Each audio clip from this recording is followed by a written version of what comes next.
How you doing, Coach? How Good. would you assess Zach Wilson's performance throughout the entire offseason? Um, how would I assess it? It's been a learning curve for him. He's we've thrown a ton at him. We had a plan, like I told you guys last time. We go through an installation schedule. You have your 2 minute. You get to your situational football. I thought these last 2 weeks have been awesome for him. We've done so many call it periods where he doesn't have the script and he just has to hear me through that walkie talkie and make sure not only is he calling it correctly, but getting everyone else aligned. That's part of the quarterback's job. And when it's you're basically in your third week of just calling plays within this offense in 11 on 11 situation, I thought he did a really good job with it. He put so much time into it. It's funny because you get asked the question, how was his day to day? Well, we look at it kind of play to play. Like, I don't even know how his days go half the time. I just look, how was he on that play? Because each play is his own story. And just because it's one concept, he might have that concept 3 times in a day against the same coverage, but because it's different guys in different alignments, it's a whole different world to him, and just seeing all that space and stuff. So it's cool because he recognizes all that, he learns, and he's eager. Were those last two team periods today an example of going off, that unscripted stuff? It looked like you guys were in a live, game situations, those two long drives. Was that all unscripted too? Yeah, so everything that was not 7 on today was unscripted. We obviously go in with a plan, Rich, of just different stuff that we want to run. But really, the last 2 weeks, Salah's given us a lot of opportunities to do unscripted. Even some of the 7-on-7s last week, which normally you don't do unscripted because how real a football is it? But we thought it was important because we had such a lack of amount of team reps. Just with some of the low level or low numbers of D linemen, that it was important that we just had some call it periods in the 7-on-7, not only for Zach and the other quarterbacks, but for receivers, just hearing it, not getting to a script and getting with Miles and, hey, what do I got on this? What do I got on that? Like seeing what and challenging yourself. So we had a lot of them over the last 2 weeks, and for the most part, our guys did a pretty good job. Mike, Elijah Moore has been pretty impressive from our vantage point watching during the practices that were open to us. I'm just curious what you've thought of him and what has stood out to you about him. Yeah, you guys, I mean, obviously, you guys have been here quite a bit and you've seen him making plays, so you can't hide that. The cool part about Elijah is this guy just works. And I know a lot of people say that, but he does. And he puts in a lot of time, whether it be 7 in the morning on the jugs and working in the indoor, taking it through the meetings, being prepared with the scripted plays, understanding not just it's really tough for rookie receivers in any system with the moving parts in our system. I think it can be even a little bit tougher. I think it takes some time. And Miles Austin's done an awesome job of putting them at X, putting them at Z, putting them at F, which when I was a receiver coach, I was almost a little bit nervous to do. I wanted to see these guys have a little bit of success. I knew how hard it was, and he's embraced it and he goes after it. And he's a fun dude to coach. And whatever success he has, he's going to earn it. It seems like you ramped things up a little bit with Zach in terms of aggression. We saw you at least call plays in which he was going down the field more to Elijah. I think we saw him even on the first play of practice yesterday. He got a little more aggressive, taking a shot to Corey Davis. How far along in his progression is that? Is that what you wanted to do this week, was kind of ramp that up a little bit and have him take a little more shots? It's funny you say that, Connor, because, it's that it kind of organically happened. You definitely could tell. I know yesterday after, with all the call-up periods, we looked at it and it was like, man, we took a lot of shots. These guys put a lot of mileage on their charts yesterday. And it did kind of just happen. But at the same time, just noticing last week, I mean, you're not game planning your own defense, but you're watching how defenders are starting to defend you. And, we're doing a lot of short stuff and getting the ball out and all that.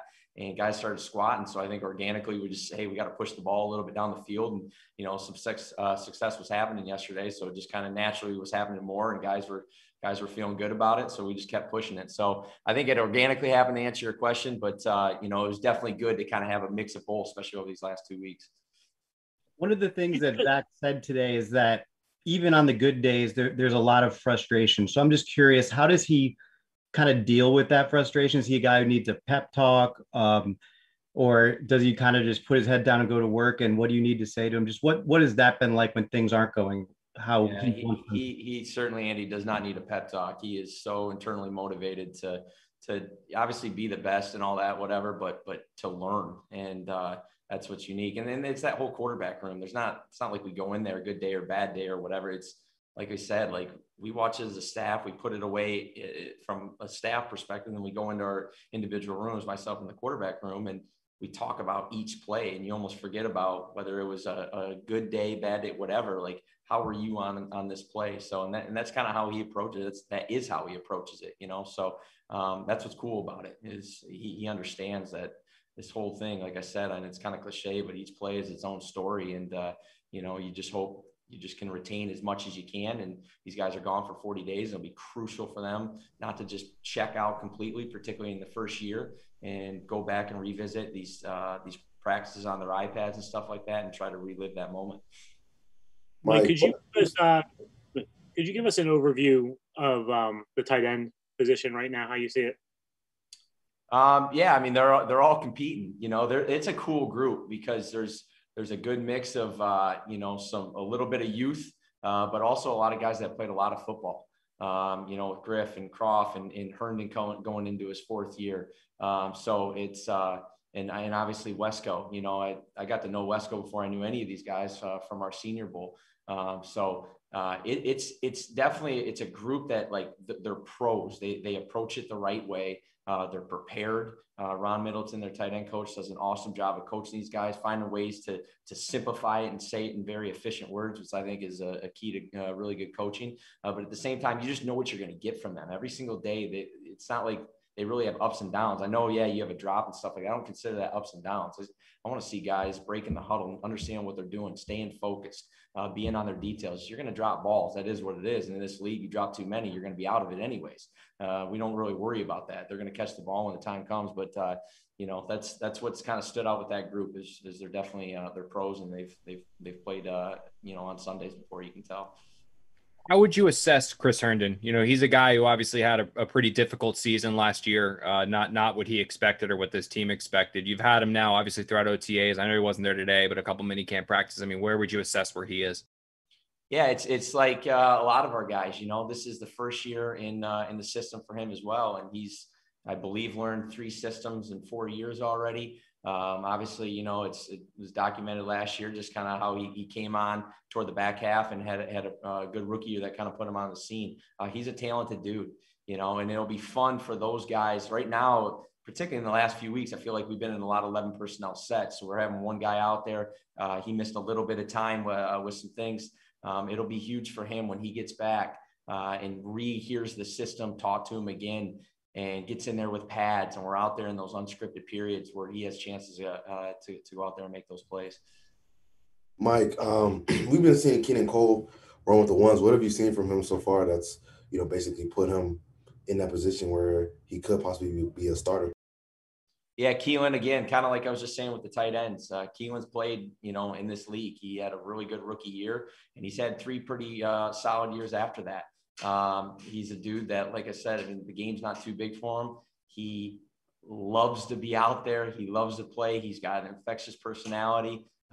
He loves coming to work, and he approaches it. He's going to have fun out there, but that's cool. He's within his own personality. He's going to be a little goofy at times and stuff like that. That's cool. That's who he is. That's who we want him to be. And he's out there making plays. I know I know for me, as he's out there, you just kind of feel like he's going to get it done in his own little way, and it's a unique way. And, but he's very confident in himself, and I know we all are as well.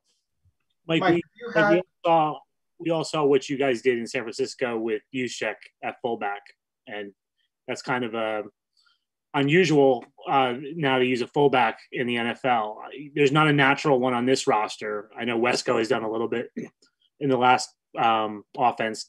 How do you see that right now? Would you use Wesco there, or do you need a fullback in the offense? What's kind of your philosophy there?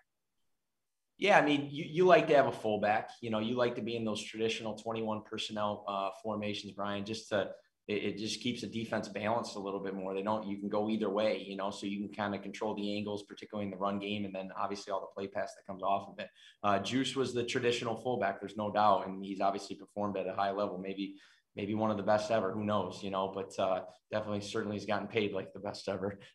And I love Juice, so he deserves all of it. And that's kind of what Wesco's been doing for us. But, you know, it's cool because, again, knowing Wesco from the Senior Bowl, we played him a little bit at fullback, got to know him. He was really the same guy there as he is here in terms of his personality. He's a very confident dude. He loves being out there. And yes, he is our fullback right now. Is he going to do all the same stuff that Juice could do?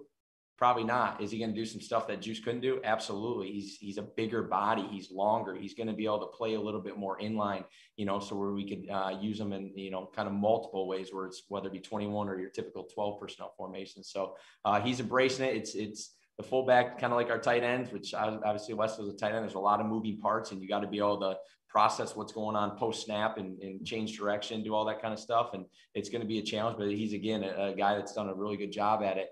It'll be really cool when we put on the pads and kind of get into training camp and preseason with them.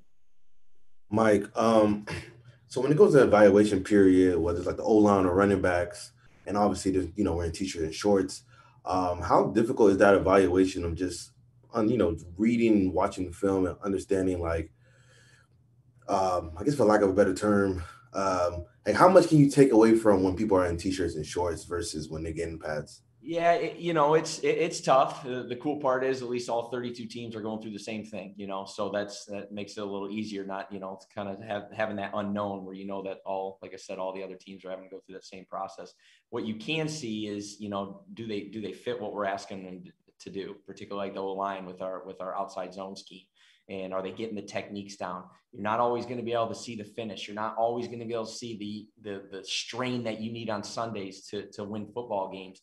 But you can see the technique stuff. You can see if they have the movement skills, no matter what position. It's the same for backs. I thought our backs, kind of like I said last time, have done an awesome job, DJ. I mean, they've all bring something a little bit different to the table. But the moment of truth will come when the pads are on and we're in that first preseason game to the first regular season game. That's when we're really going to find out who some of these guys are. Mike, we'll take a couple more. Sorry about that. We'll take a couple more for Coach. Going back to Elijah for a second, when you talk about him coming in at 7 a.m, Brant said something like that last week too. Have you had a lot of receivers do that, especially as a rookie? And what do you think that says about him? Yeah, I mean, I'm not going to throw any other names out there, but it's not like other rookies or vets or, you know, aren't in there at 7 or working their butts off. It's just that's what Elijah is doing. I think it says that this guy wants to be really, really good in this league, and he wants to make a name for himself. And he's so internally motivated and driven, and you can just tell, like, it's just like, even on the good stuff, it doesn't matter to him. It is like literally the next play, and he wants, like, what can I do better?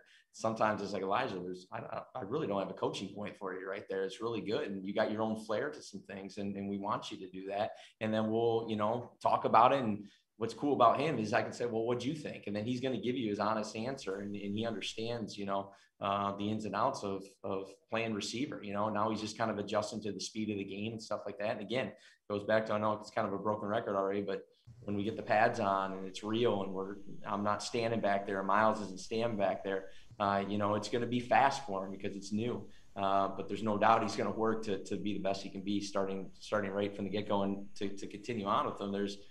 You can see it with some rookies that come into this league, like, it's just, give me a year, then I'll figure out this game. He doesn't want to wait a year. He wants it now, and he's going for it. And I think it shows out there.